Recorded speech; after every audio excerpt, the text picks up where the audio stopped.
was next. Thank you, Chair, and thank you all for coming in today. I want to take an opportunity, if I may, Chair.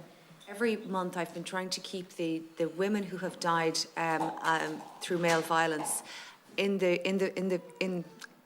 our thinking today, not just after the death of Aisling Murphy. And so I've taken the opportunity to read their names into the record at different opportunities, January, February, March. So today is an appropriate day if you'll give me the time to do it, because I get a little more time to describe some of the circumstances. And it's just so important to remember a lot of what we're trying to do here. So there were 23 women who died in the month of April at the hands because of male violence going back to 1997. And they include Nolene Cawley, aged 39, mother of 5, stabbed to death by her husband. Anne Shorthall, aged 47, bludgeoned to death by a man that she knew. Joan Casey, aged 64, died of a gunshot wound from male violence. Catherine Smart, aged 57, died after an assault from a man she was living with. Bernie Sherry, aged 44, shot twice by her ex-partner. Irene White, aged 43, stabbed in her home. Emer O'Loughlin, aged 23, stabbed by her neighbour. Joan McCarthy, aged 47, strangled in her home. Rose Patterson, aged 30, stabbed by the father of her son. Alison White, aged 13, murdered by a stranger. Janet Cheney, aged 47, killed by her partner of 18 years. Anne-Marie Duffin, aged 39, stabbed by a friend of her eldest son. Diane Burrows, aged 30, strangled in her flat by her ex-partner. Jennifer Doonan, aged 42, strangled by her 20-year-old son. Joan Vickers, aged 43, stabbed to death in her home by her husband. Mary Hannon, aged 59, stabbed by her long-term partner in their home. Ciara Dunn, aged 25, murdered alongside her 2 young daughters by her husband. Lorraine Flood, aged 38, murdered alongside her 2 young children by her husband. Anne-Marie O'Neill, aged 50, died in her home. Nicola Sweeney, aged 19, stabbed to death. Samantha Walsh, aged 31, mother of 4, murdered by a stranger.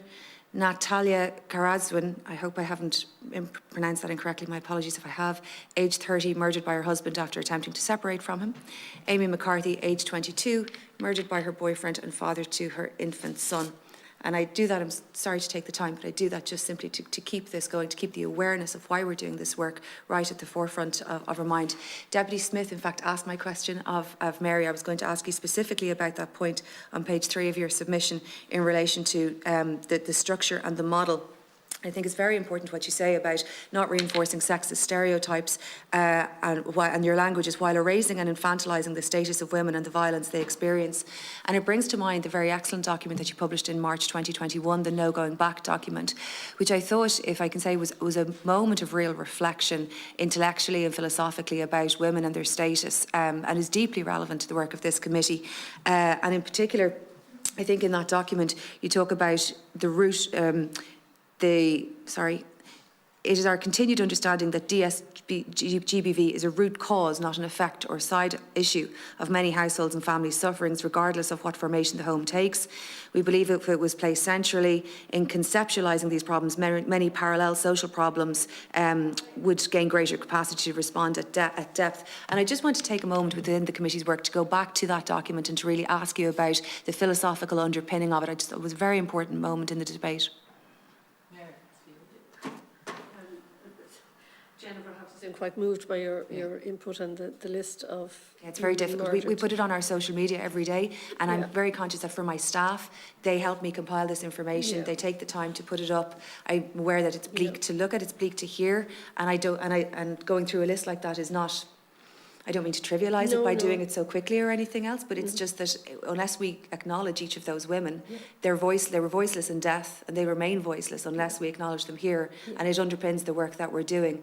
But we do try to keep doing it every day on social media, and I just want to acknowledge that for my own female staff, actually, it's very unpleasant work for them. But it's important. And, it has to be done. And you know, Safe Ireland, we work in a moment of hope. We really believe we are at a historic moment. The last 2 years, no matter across party, business communities, individuals, commercial people have approached us with everybody wants to do something about this. You can see it. So everybody knows it exists. And with regard to your question to our document of No Going Back, it was written, under the pressure of COVID, and we said we have to reframe this.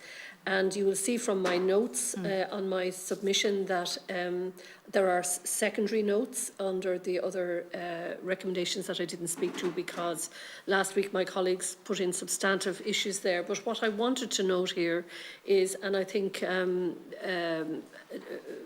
this was raised last week as well, the issue of language and conceptualisation is absolutely crucial.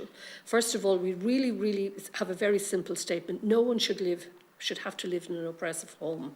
And that goes straight to all the tropes, the fatalisms that we rely on all the time to think you made your bed and you can lie in it. Secondly, we believe that we need an absolutely new language to describe this. The axis of domestic, sexual and gender-based violence, in our opinion, runs along sex, gender and sexualities. Under all of those categories, there is a hierarchy. And you can track the lines of power and control. And we believe that we have to extend and increase our capacity to speak and talk about this by extending our vocabulary and our conceptualisations. And indeed, Sean and myself have had, quite frankly, a few head-banging sessions on this issue. And we say, yes, actually, we need to make room for more people, and we need to make room for younger people whose identities are different to our own, whose concerns are different. And we need to be able to conceptualise domestic, sexual and gender-based violence across the standard social exclusion and poverty categories of our national social policy, a project we are working on with TASK, and we also need to address it across the issues that arise under what we call diversity and inclusion. If you put sex, gender and sexuality as the core axis along which this violence runs, I believe that you will develop a really robust and sophisticated way of speaking about this in the country, and therefore be able to develop a social policy that will meet that demand. And may I ask then as well, one of the things we keep talking about is a new, and I'll come back to this in my, when I get a next second slot, the relationship and sexual education programme, very different in schools. And I really want to, and I'll come back to ask you that question, because I know I've only got a minute left here. But the Department of Education is developing a new junior cycle programme based on consent. That's fine, except that I haven't seen it yet, we've seen it yet, but what really needs to happen is at primary level. I was down in Kilkenny the week before last talking to teachers and Gardaí and so on, and they were talking about how they can convince parents to enable, that when the school says we want to talk about image sharing and Coco's law and that, it can be a bit difficult, but when the Gardaí say they want to talk about it for the protection of all of the children, there's a slightly different reaction possibly from parents. And one of the challenges, I wonder, and I'd love to get your perspective on what needs to be there, this is for the next, when I come back, what needs to be in that programme from primary cycle? How do we talk about gender? How do we talk about consent? How do we talk about personhood? How do we talk about boundaries in an age-appropriate way? How do we make comfortable parents who might feel that they're not being, that this is very different, that this is a different way of doing things? And what's the right approach that the department should be taking? Clearly it's part of what we're talking about, the Citizens' Assembly recommendations, but what's the right approach to do that, to make sure that we're hitting it correctly from a gender perspective, from a diversity perspective, and to be able to really get this right and get it right first time? Anyway, I know I'm out of time, so I'm happy to come back to it, Chair.